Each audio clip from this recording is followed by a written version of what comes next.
Yes, you're very excited to see a woman, right? Yeah, I know. Thank you. Yeah, we can be funny too. Yes, when we're allowed, yeah. No, hi, thank you so much for having me. My name is Heli, and yes, that is short for helicopter. Thank you for asking. I'm from Estonia, and one of the really cool things about being Estonian and living abroad as one is that there are no stereotypes about us, simply because people know shit about us. Yeah. There are a few weird things that do happen. Like, for example, apparently as an Estonian, I'm not allowed to be cold. Yeah. So I live in Brussels, and on a day like this, if I would dare to say, like, oh, it's cold outside, I'm feeling really cold, I would get the comment like, oh, but you're from Estonia. I never really know what to do with that, and so I kind of end up having to explain to people that Estonians, we don't have any special bodily functions that make us immune to cold. I think if you throw me in a freezer, I will die in there. Yeah. But I am also half Russian. Yeah, I know. It's okay. Don't pity me. It's fine. Yeah, less popular thing, as we also saw from the reaction to Vasilis. That's why he's sitting alone in that row. I feel you, because way more stereotypes about that country, right? Really. But they don't apply to me. I really don't feel like they apply to me. Like, I don't drink vodka. I do not own a pet bear. And I have never poisoned anyone. Successfully. Yeah.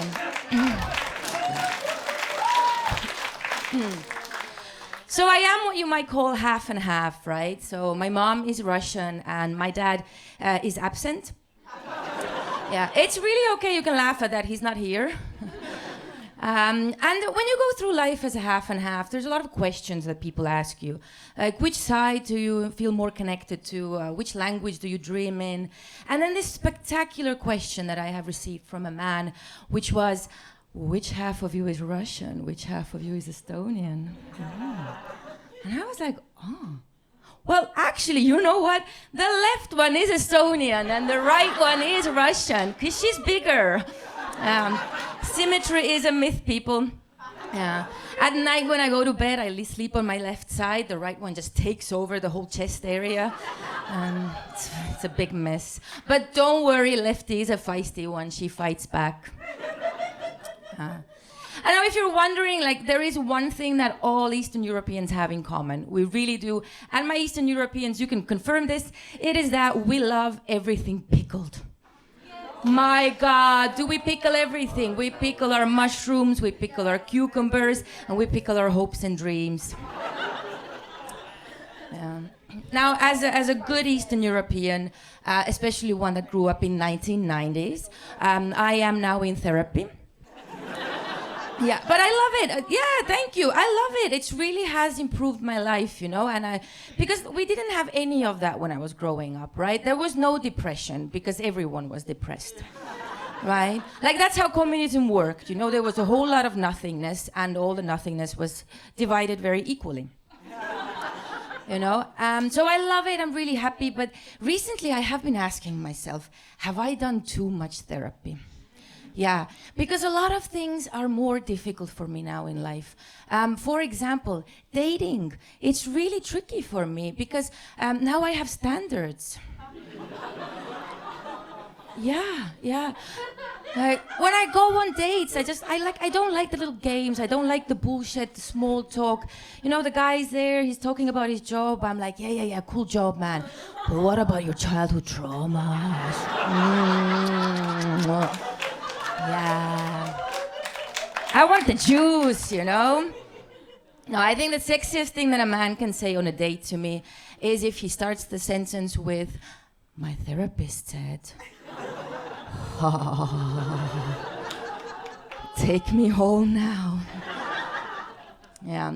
So I wasn't planning, expecting to date again. I really wasn't. I hadn't been single for 15 years. And then I was thrown back into the dating market, and of course, the first thing I did was go on dating apps, simply because I did not want to miss out on the cultural phenomenon that is online dating, right? And also because I heard that Tinder is Amazon for dick. Yeah, she confirms. And so, I just discovered a whole new world. It's really crazy out there, isn't it? There are actually guys on dating apps whose profile picture is a group photo. Right? What? Is it a group offer? Are we playing bingo? What is going on? Yeah, right? And so, you learn a lot about yourself as well when you're starting to date again after a long relationship. And I was very, very surprised to learn that apparently my feminism is flexible. Yeah, I did not know that was possible. So I was seeing this guy, right? And he was amazing. I mean, he was so good. Ladies, if you know what I mean. Yes, so I was very, very, very motivated to keep him around, right? But then, kind of third or fourth week into us seeing each other, he casually mentions to me that he listens to Andrew Tate. Yeah, I know. If you don't know who Andrew Tate is, he's kind of like the godfather of misogyny, right? And so now I was with this dilemma, I was just like feminism dick. I was like, okay, but you know what? I didn't really know much about him. I knew his name and stuff. So I was like, look, I don't want to judge. I do not want to judge something I know nothing about. So I looked him up. I went and I listened to an Andrew Tate podcast. And this guy is hilarious. I was listening to him and all I could think was like, who writes his material and can I hire them? Right? Because this man says the following, and I quote, "Real men should never date a woman with too high of a body count, because the more dick she has in her, the more masculine she becomes."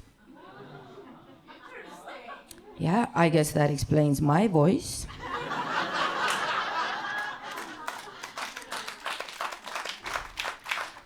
But then also, if we really apply this clearly very scientific and well thought through theory of Mr. Tate's, if we apply it to Mr. Tate himself, right? And if you do follow him, then you probably should be questioning this. Mr. Tate, the macho and the alpha of the alphas, how much dick has he had in him? I really want to know, but he doesn't reply to my letters. Thank you. No, but so I don't date anymore. I don't go to dating apps anymore because, thing is, I feel like I'm a little bit of a romantic, which is just a nicer way to say I have daddy issues. But like, I really love how it is when you meet someone in real life, and you start crushing on them, and you get this feeling, which is an incredible mix of nervousness and excitement, right? It's like a feeling in your stomach. You're like, do I have to pee? Do I have to throw up? Or both? I don't know what's going on. And I feel like with dating apps, we're only left with the nervousness, right? With a good splash of anxiety on top. Because the guy's like, my God, she looks gorgeous on her profile picture. I hope she looks like that in real life. While the girl is getting ready like, oh my God, I hope I don't get murdered tonight. Oh, I just dropped something, sorry. It's just the truth. No, but yeah, dates are weird. I was on a date with a guy and it was going well. He was very polite. It was a first date. We had wine. We had a nice conversation until he asked me the question, so you're Estonian, you must never be cold. But look, it's okay. Again, I don't want to assume anything. I get this all the time. It's like, he doesn't know this, so I let it go. But he follows it up with a question, do you people have like an extra layer of fat that makes you not feel cold?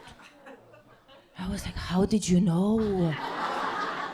Us Estonians, we are such a rare breed that we are actually descendants of the seal. Yeah. And then later that night, as we were having sex, I went, oh. Yeah. That is a very traditional Estonian hand job, by the way. Yeah. I'm joking with you, Luxembourg. I did not have sex with that man. I have standards now. We tried, right? But I just kept rolling from side to side. Thank you so much, Luxembourg and Heli Pärna.